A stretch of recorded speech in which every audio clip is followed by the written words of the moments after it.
As a peer reviewer for an international drug policy journal, I've been reading articles about drug policy for decades now. One of the things that strikes me as the most significant difference between policy decisions in the United States and that of the rest of the world is that policy in the rest of the world has to be based upon facts. It's called a fact-based decision making. It's different in the United States. We have propaganda-based decision making.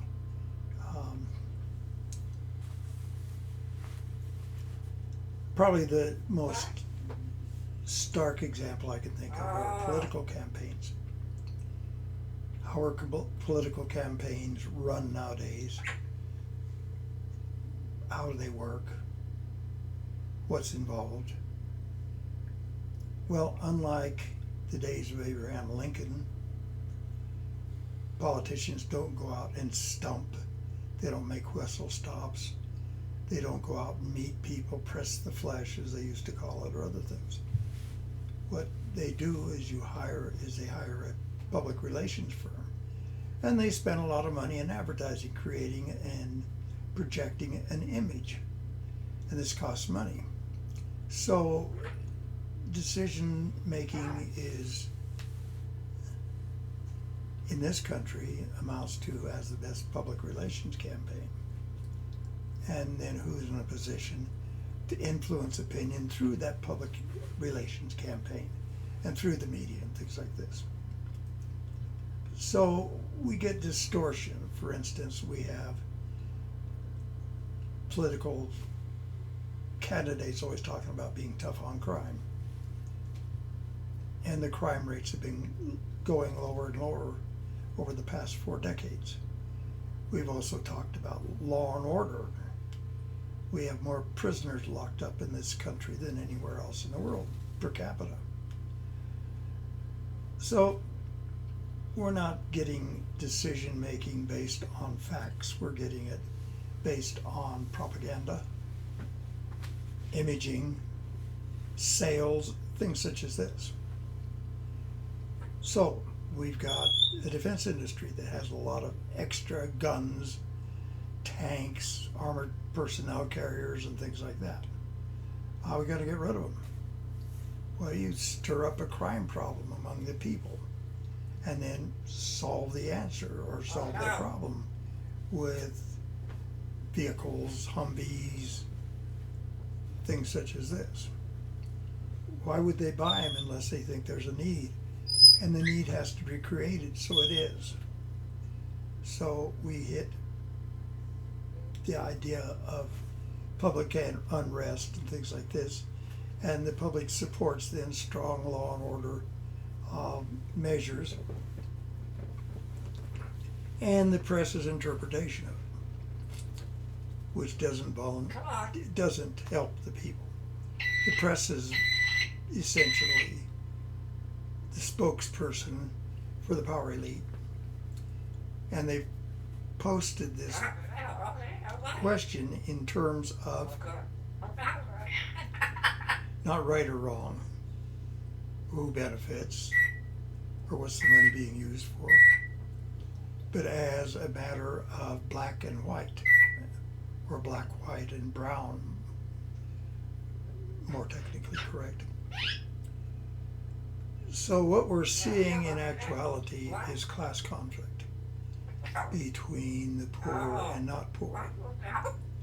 The conflict's going to get greater as the disparity between classes and wealth increases. We've had the greatest redistribution of wealth in the country's history recently, and it's not going to get any better. It's going to get worse. So the people that are getting the wealth redistributed to them are going to want to protect their position. And to do so, they have to come down hard on the opposition or the competition. Well, unfortunately, the poverty class in this country is confined, or not really confined, but concentrated along racial lines as well as economic lines. So instead of saying, let's get the peasantry, or let's get the poor people, or let's keep these poor people from taking what's ours, what we've cheated long and hard for, we attribute it to a racial characteristic. And that's where we get what's going on today. I doubt seriously if race has that much to do with it. But it has to do with justice and the concept of justice, and the fact of who gets to define justice. And the ability to define something is what really is important in our society, and that's where the power is. And that's where the power is defined. Can I define a crime? Can I define this, that, or the other? Well, fortunately, for the power grabbers, the definitions are weak, not precise, and subject to interpretation. So you can invent a crime like domestic violence. Now, what the hell does that mean? And how do you apply it? And does the Constitution even apply? Well, as it turns out, if you live in a trailer park, you're much more likely to be arrested for domestic violence than if you live in a country club estate area. Or if you live in an apartment, you're more likely to get arrested. If you're in a high crime area, you're more likely to get arrested because there's a higher concentration of police. So by the very nature of the crime and who prosecutes, it is up to the prosecution then to define what the criminal conduct really is and set policy and see who gets it and doesn't get prosecuted. So now we have a prosecutor who has to stay in office. It costs money to run political campaigns, and he needs donations. And generally it's not an office that people donate a lot of money toward. So you have to have a constituency, and you have to have people vote for you. And rather than go out and raising an inordinate amount of money, you build constituencies. And who is the constituency of the district attorney? Well, it's the police. They're the ones that are interested in the result. And they'll go out and campaign for a certain candidate. Now, are they going to campaign for somebody that's semi-liberal or even fair? No. They're going to campaign for somebody that agrees with their point of view. And that's keep all the criminals in line, put them in jail, don't slap our hands, and if we occasionally murder somebody, forget about it. Take a dive. You know, it's a tough job, and we all make mistakes. Now, what happens next? The prosecutors do that. The prosecutors overlook many things. They overlook many injustices, even to the point of murder. There was a recent case in Salt Lake City where a guy on a bicycle was stopped because he had no taillight reflector, and he walked across the freeway and he was arguing with police. In any event, Salt Lake City police shot him 4 times in the back while he was training to run away. Then they tried to claim he had a knife. Well, no, this is a western town. This is Salt Lake City. Westerners don't shoot people in the back. Cowboys aren't supposed to shoot people in the back. Yet they did. And what happened in the investigation? The police has ordinarily lied, even though the videotape showed there couldn't be any different version of the story. And they said, well, they feared for their life because they thought he pulled a weapon. Well, my view there is, if they're that big a coward, they shouldn't be on the police force in the first place. And somebody pulling a knife on you doesn't justify being shot 4 times in the back. It wouldn't be justified if the guy was facing the cops.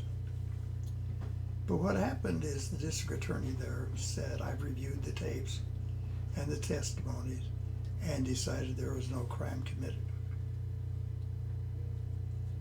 Well, if I evaluated a case in that way for one of my clients accused of a crime, the first thing that would happen is the district attorney would file a grievance on me for misrepresenting things like that.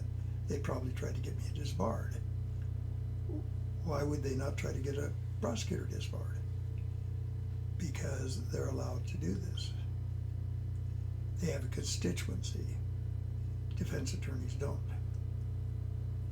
And because they have constituencies, they can get away with murder.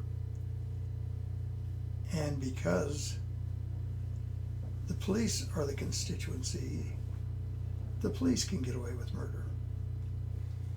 Now, I would suggest that in a fair and just society, cops lying like this would probably be prosecuted. I believe that a district attorney encouraging something like that or presenting false statements should be disbarred, because not only is he misevaluating a case, it's misleading others in the evaluation of the case and causing a miscarriage of justice.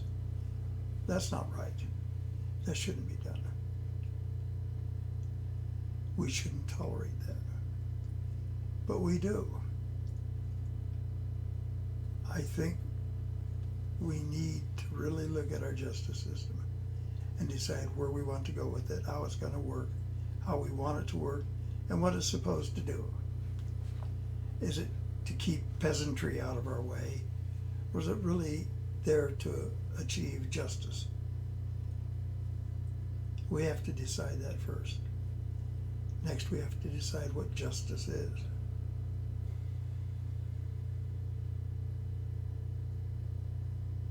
And then maybe, just maybe, we'll see a little better society.